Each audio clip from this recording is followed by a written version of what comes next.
Ne? In prišlo je do stavke, največje stavke takrat. Borba je poročala o prvi politični stavki v Jugoslaviji. In zakaj?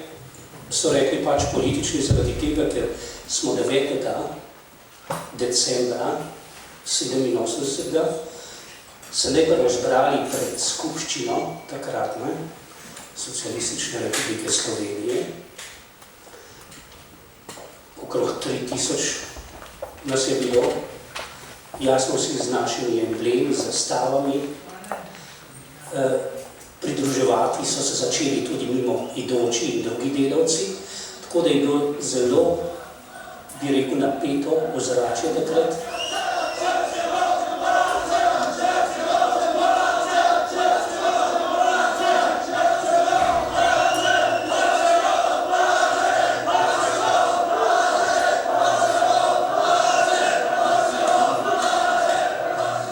Jaz sem takrat imel nek scenarij in nekateri moji kolegi, kako bi se to dalo speljati, ker smo videli, da od začetka uradni sindikat je zahteval, uradni predsednik sindikata Litostrojske konference je takrat zahteval, dajmo tovariši, dajmo se vrniti nazaj na delo, to bomo že rešili na nek način in vse nam je bilo obljubljeno. Mi smo takrat rekli, ne, na ta način ne bo šlo in smo začeli javno z volitvami stavkovnega odbora. Torej, na demokratični način, več kandidatov je bilo po posameznih projektih oziroma tozdih takrat, to je bilo nekaj novega za takratno Jugoslavijo. In jasno, izvolili smo že ne 3-4 člane stavkovnega odbora. Govorili smo, kot da bi bile stavke dovoljene, kot da bi bili v bistvu, obnašali smo se, kot da bi bili nekje v zahodni Evropi. Se lahko spodili plačamo, so nam podali še manj kot prejšnji mesec. Največ od Slovenije boljše so baš tako zdaj. Sindikat nas je pa pustil čist na cedilu, tako da ni. Tukaj smo neorganizirani. Ne vem pa, da je to organizirano. Dajte nam knar, ko nam dajte delavka, politiko van. 1000 delavcev je v Litostroju 4000 administracije. Istarete van. A se sliši naše druge. Jaz smo dali 2 meseca, ko bomo čekali, da bi sindikata tega in sem lahko štrajkal kot vi vsi. Takrat pride do mene seveda en takratni miličnik, pa en od SDV-ja in so rekli, poslušajte, nekaj z vašim, torej strikom so me hodili takrat, nekaj z vašim megafonom, treba, torej nič se ne sliš, ne, in so ga bi vzeli takrat. Ne. In takrat vzeli in so šli takoj v skupščino noter. V avlo skupščino, tam je pa bilo, jaz bi rekel, vsaj 100 policistov, ki se zunaj niso videli, torej polno. In takrat so začeli seveda manipulirati s temi baterijami in tako naprej, da, no, jaz sem takrat seveda rekel, poslušajte, tega na ta način ne morate preprečiti, sem rekel, dajte megafon nazaj, boljše, da se to na miren način sprovede in smo na ta način dejansko, dobil sem tudi nazaj, potem megafon, sam sem zamenil potem tiste baterije in smo šli naprej in potem je pa padla, mrzlo je bilo, takrat je bilo -7 stopinj, takrat je pa padla ideja od nekoga, gremo v Cankarjev dom, ne? In na ta način, na Horuk, pravzaprav, so naše zastave, bi lahko rekel, plapolale v Cankarjev dom. Cankarjev dom! Cankarjev dom! Cankarjev dom! Cankarjev dom! Cankarjev dom! Cankarjev dom! Cankarjev dom!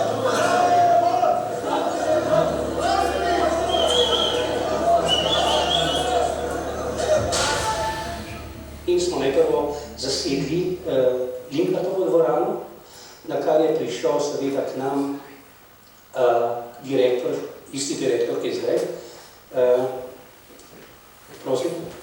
Ja, gospod Rotovnik, takrat, ja. In mislim, da je imel zelo, ni bil niti prestrašen, nič. Enostavno, takrat je prišel k meni in rekel, poslušajte, pravi, bojim se, da bi polomilke in tako naprej in dejansko Linhartova dvorana je bila majhna, relativno, ne.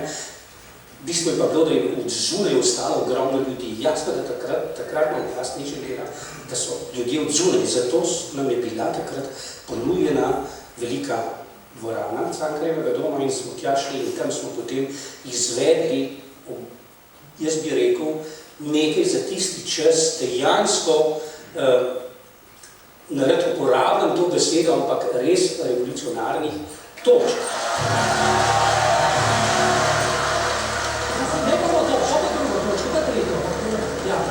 A se strinjate, da ni sindikata je zadanjo?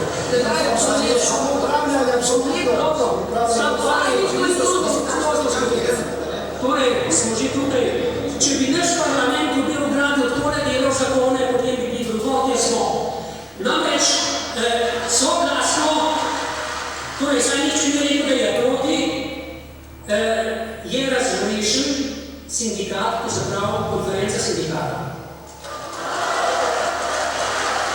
Da se zahteva za 50% povečanje osebnih dohodkov z ozirom na prejšnji mesec. Da so tako daleč kršisto rekli, je krivo vodstvo vedno, novi rektor še ni kriv, ker je še 3 mesece, zato pa vsi ostali dobijo nezaupnico vseh direktorjih vozov.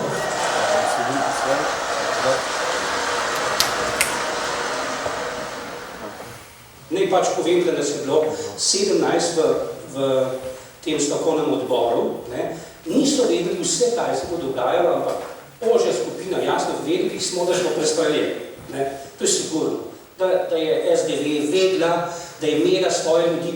Vedeli smo pa tudi, da pa niso vsi bili tisti obveščevalci, zato smo rekli pač, šli bomo na tak in tak način. No, in ko smo mi najprvo dejansko razrešili takrat star sindikat in sklenili, da ustanovimo neodvisne sindikate, to je bil seveda za nas velik dogodek, takrat za Jugoslavijo. In jasno, istočasno, ker smo bili pač 3 ure v Cankarjevem domu, smo govorili tudi, da je seveda dovolj, da bi vsem odločali ljudje, vedno isti ljudje, oziroma ena partija.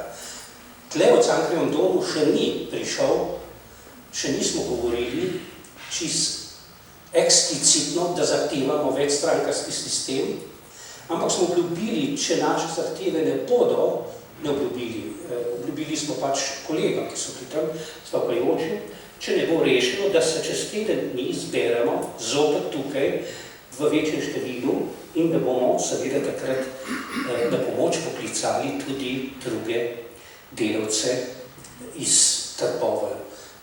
Pač mi smo takrat iz Jesenice in te velike iz Maribora in dejansko ljudje so nas klicali. Dobro je bilo, da je bilo takrat. Predtem je bila neka konferenca, ne vem zdaj kakšna, tako da je bilo precej inozemskih novinarjev, tako da je o tem so seveda tuje agencije poročale. In dejansko ljudje so, torej telefoni so takrat brneli in resnično bi lahko prišlo do nekega generalnega štrajka takrat. In jasno, da se je oblast takrat tega najbolj bala. Prej smo govorili za 50% plače, to imamo misel. Stroški življenja se še vedno zgolj za 150%, plače se tudi nekaj za 30%. Tu se pravi, mi ne zahtevamo nobene nerealne stvari, ampak če bi se Aleksandar tukaj povedal, fante, ne moramo 50% lahko bomo 30%, ampak še mogoče pa še niti 20%, zato ki bomo mogli vrniti na pravi republiki. Rok se zmenimo, nič go, 2 meseca še, ampak potem hočemo pa, paga se je spremembe, takoj, vsem naredimo. Ne ramo še na nekaj naše, pa da bo potem boljše. Pa nima še neke perspektive, je pa taka, kot je zdaj.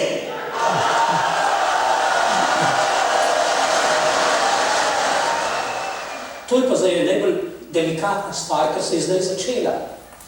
Kako ljudem, ki so toliko časa živeli v prepričanju, da je veliko jih je bilo, da je to pač najboljši sistem, niso vedeli, kakšne rešitve naj bi bile. Zdaj povedati, da ne bi bilo takoj blokirano, namreč, če bi začel čist direktno, jaz sem takrat vodil ta zbor, moji kolegi iz odbora so bili tudi poleg nekateri, veliko je bil pa tudi čist uradnih politikov.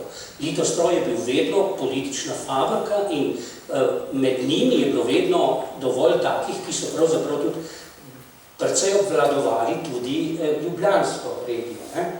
No, zelo previdni smo morali biti, zato sem jaz takrat na ta način začel dolg uvod, tako da nihče ni verjetno vedel. Sem rekel, zdajle, že takrat sem se na nek način ugibal tovarišice in tovariši, ampak sem kolegi in kolegice, sem rekel, zdajle bom nekaj predlagal, kar mislim, da bi bila rešitev za bodoče. Ne samo za Litostroj, ampak za celotno, bi rekel, celotno gospodarstvo in seveda tudi naš narod. Sem rekel, večina boste, ali pa marsikdo bo mislil, kaj pa govori to, vse da paše tukaj zraven, vendar moramo, tukaj smo legitimni, da sprejmemo to. In sem pač v tej smeri sem začel nakazovati. Poglejte, do leta 45 ali pa 41 smo mi približno živeli tako kot Avstrijci ali Italijani, Furlanci ali naši Slovenci. Približno isti družbeni proizvod smo imeli, isto razvito. Poglejte, kje smo danes. Zakaj je prišlo do tako velikih razlik? Jaz sem takrat tudi imel podatke, to je bilo 1:3,5 recimo takrat, v družbenem produktu in sploh nesplošno tem. Sem rekel, jaz mislim, da je krivda za vse enostavno naš politični sistem. Ne more biti ena stranka, pa če se še tako pomembna počuti, sposobna najboljše odločitve sprejemati skozi desetletja. Nujno je, da se partiji postavi neka alternativna možnost, ne vem, sem uporabil opozicijo, ja mislim, da sem neka politična sila, ki bo lahko zamenjala oziroma kontrolirala vse dejavnosti na političnem področju. Sem rekel, zato predlagam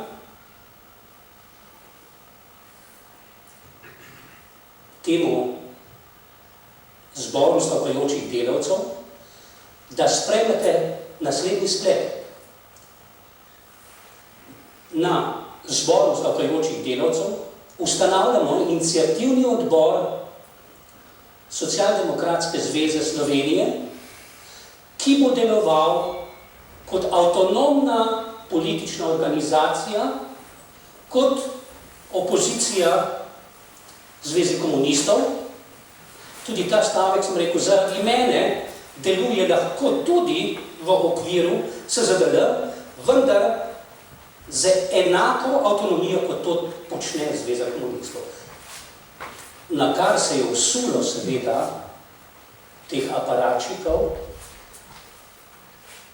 in so, ali je že med tem, ko sem govoril, so mi hoteli strgati mikrofon iz rok, vendar, kakor so to probali, so seveda delavci stopili bližje, tako da je bilo predvsem naelektreno in se nihče ni potem upal prekiniti tega, ampak takoj potem, ko sem dal v razpravo, seveda je prišlo veliko teh, bi rekel, članov, funkcionarjev Zveze komunistov in so rekli, to, kar Tomšič predlaga, je to je nesmisel prav, mi smo se tukaj zbrali pač, da si povečamo plače, ne pa da zganimo politiko in to naprej. Najbolj interesantno je bilo, ko je prišla ena kolegica iz stavkovnega odbora in je rekla, ne strinjam se s tem, nasprotujem to, je rekla, mi imamo en narod, eno partijo.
bil že pri dr. Bučarju, ker jaz prej se nisem upal povedati, ker sem vedel, da smo vsi na nek način obveščeni. Ne? Jaz grem k njemu, sem rekel, me je že sprejel gor, ne, z ženo, prav, sem rekel, sem že ti slišal, prav, sem že slišal. In tlej bo tisto največje razočaranje. Jaz bi rekel, skoraj vsej politični, kasnejši dobi, prav, poslušajte, prav. Kako prav se jaz sploh, prav jaz tega ne prevzamem, se jaz sploh nisem socialdemokrat. To so bile besede. Jasno, da te bi prestrašilo strašno, ker to izgledalo tako, kot da sva se midva že prej menila, in on je bil že neke vrste disident prej in jasno, niti slučajno ni hotel to iti.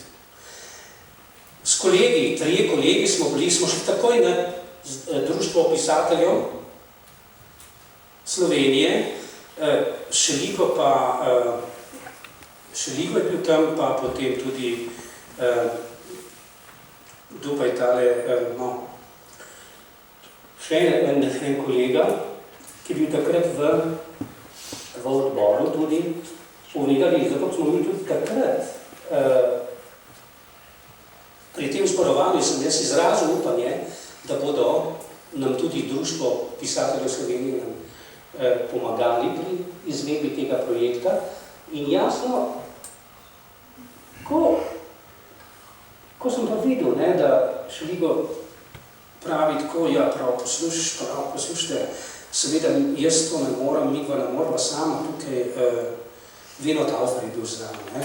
Veno Taufer je pa še en kolega, ampak jaz jih takrat od njih nisem poznal to, je rekel, mi moramo se najprv o teh stvarih na odboru zmeniti, pa bomo videli. No, sem rekel, v redu, se mi zdi pravilno in čez teden dni naj bi bil odbor Društva pisateljev in nič ni bilo, skratka, vsi so roke stran dali in jaz sem takrat seveda dejansko v tem odboru smo potem, namesto bi dejansko prišli humanistični intelektualci, smo bili samo tehnična inteligenca in ostala. To pa dejansko, torej sami neki fiziki, diplomirani inženirji, nekaj ekonomistov in tako, to smo potem ta projekt vodili naprej. In tudi kasneje, mislim, hočem povedati, kakšno stanje je bilo. Tudi kasneje, ko je bila že četverica zaprta, ko se je začel ta odbor za varstvo človekovih pravic, ko smo imeli možnosti, da dejansko to silo usmerimo tudi nekoliko politično, Bog okvari. Jaz sem bil v tem z mojimi kolegi, cel odbor je bil član tega odbora za varstvo človekovih pravic. Mi smo veliko krat probali, da bi v tej smeri šlo, vendar vodstvo odbora je bilo vedno striktno proti. Mi se ne smemo politiko spuščati, ampak samo varstvo človekovih pravic. Kot da politične svoboščine ne bi bil del človekovih pravic.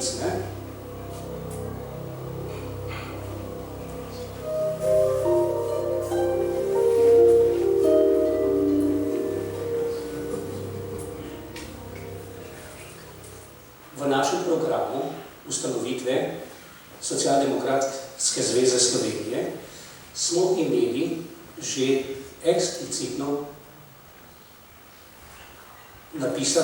napisan tudi nacionalni program.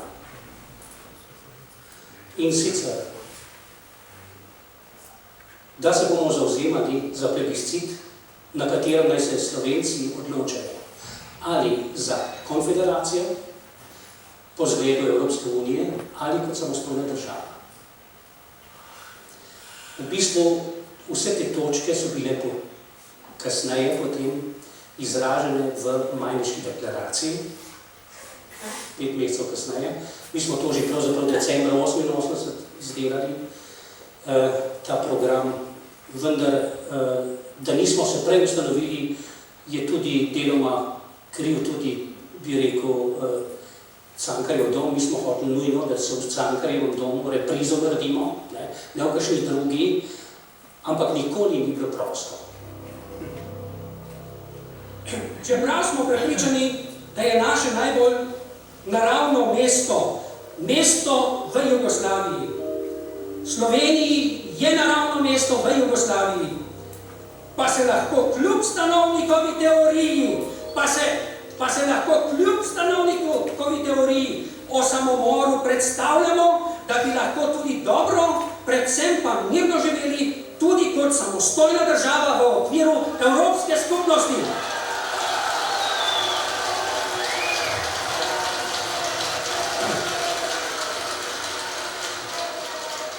Dragi prijatelji, naj za konec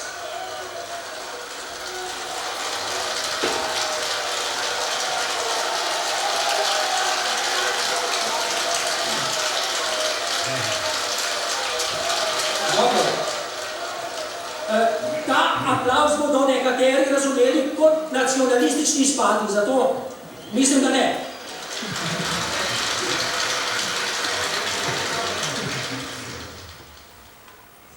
Tako je prišlo do 8. maja 1989, kjer smo se zmenili, vse te organizacije, ki smo bile že ustanovljene, da naredimo za podporo četverice velik miting na Kongresnem trgu.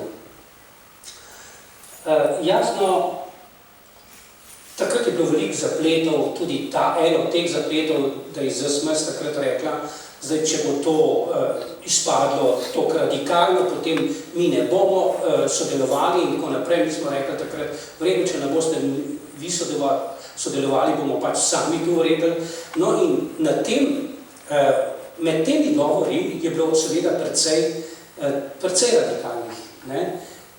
Jaz se spomnim, da sem takrat izrazil, jasno, veliko javno tistih točk smo imeli v našem programu. Med njimi seveda tudi to, kar sem prej rekel, o samostojni Sloveniji, o plebiscitu, da država, ki nima svoje blagajne, svojega penarika in svojih financ, ne more biti država.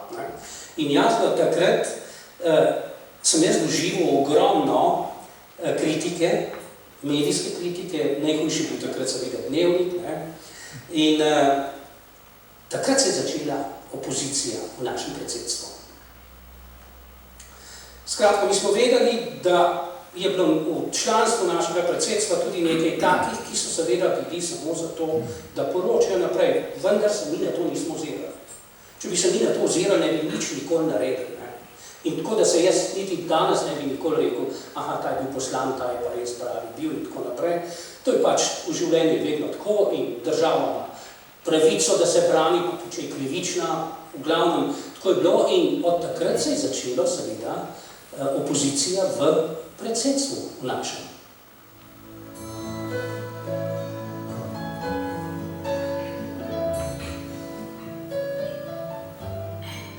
Pučnika sem jaz že prej poznal, tako pač, da je torej zgodovino njegovo, da je bil zaprt, da je moral v Nemčijo iti in tako naprej. In sem bil zelo vesel takrat, da je pristopil v našo stranko. In vse takrat je veliko intelektualcev stopilo, recimo Katje Boh, recimo potem Jožeta Mencingerja in recimo tudi Vito Drah Pukl, kot odvetnik takrat celjski. Torej, lahko bi jih ogromno. Jasno, bi rekel, ta ogrodje pa le bilo, je bil pa Matjaž Šinkovc, seveda na drugo mesto bi takrat Magajna dal, se bil tudi predsednik, Andrej Magajna, tudi Drevenšek je, Gorazd Drevenšek, mislim, in še tisti, torej te, bi rekel, intelektualci širšega, torej večje število je pa potem prišlo po kongresu še, to pa je res.